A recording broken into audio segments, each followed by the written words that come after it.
Lent is a time when a lot of people go to the sacrament of reconciliation. They go to confession. So I better make a public confession. How's that? I'm a news junkie. I'm addicted to the daily paper and the evening news. But something that I've noticed recently about especially the evening news, which I think is what most people watch in order to find out what's going on in the world. Several nights running, not only this week, but many weeks, there's nothing on the international, the national news about anything else that happens outside the borders of this country. I mean, you never hear it's about Syria or Africa or Afghanistan or any place where things are happening.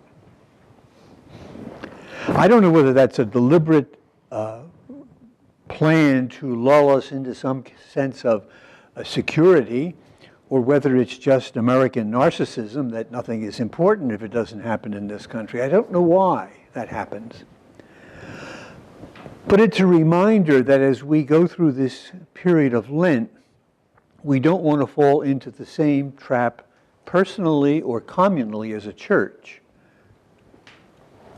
Lent is a time to look at ourselves, to see where we've come from, where we want to go, and what's happening around us. One of the dangers of Lent is we can become so introverted in our Lenten practice that we miss what is going on around us, which is where we live our lives. This happened to the Israelites after they got out of Egypt.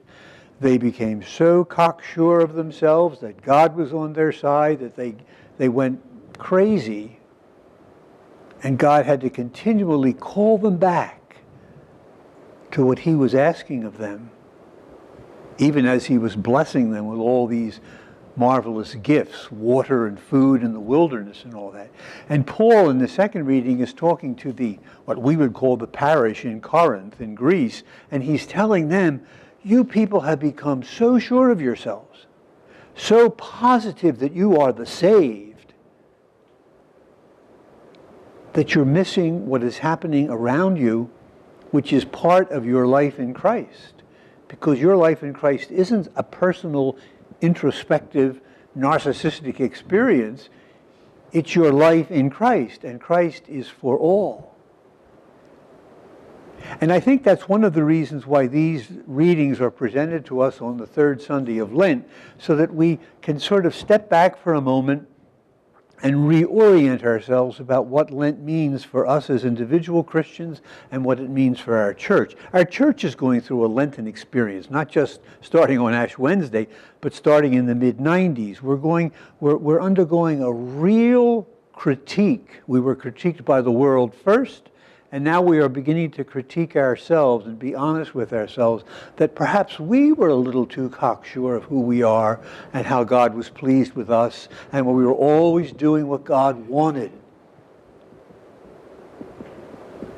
The church as a community, we as a community needed that, and the yearly Lent is also a time when we as a community begin to look at ourselves more seriously. What is happening around me? Because my life in Christ is relational. And it's not just relating to Jesus. In a certain sense, Jesus is a very safe person today, because I haven't met Him. And He never challenged me personally. I don't have visions or anything like that, so I don't, if you have visions, you see Brother Michael, but I don't do visions. I don't do visions. But Christ comes to me and to you in the person of others. Our relationship with God is relationship, but it's not just with the unseen God, the God who said, I am, as if that explained everything. It's the relationships in our lives, and that's where our Lenten experience needs to draw us, so that we can critique ourselves as to how we are living the life of Christ again and again, day in and day out.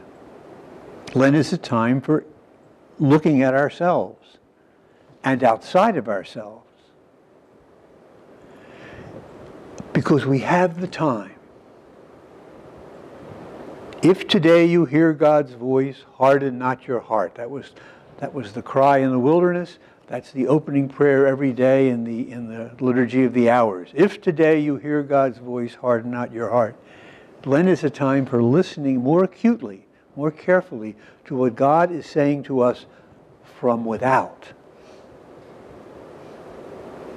And then we can respond to God not only from our hearts, but outwardly with our hands.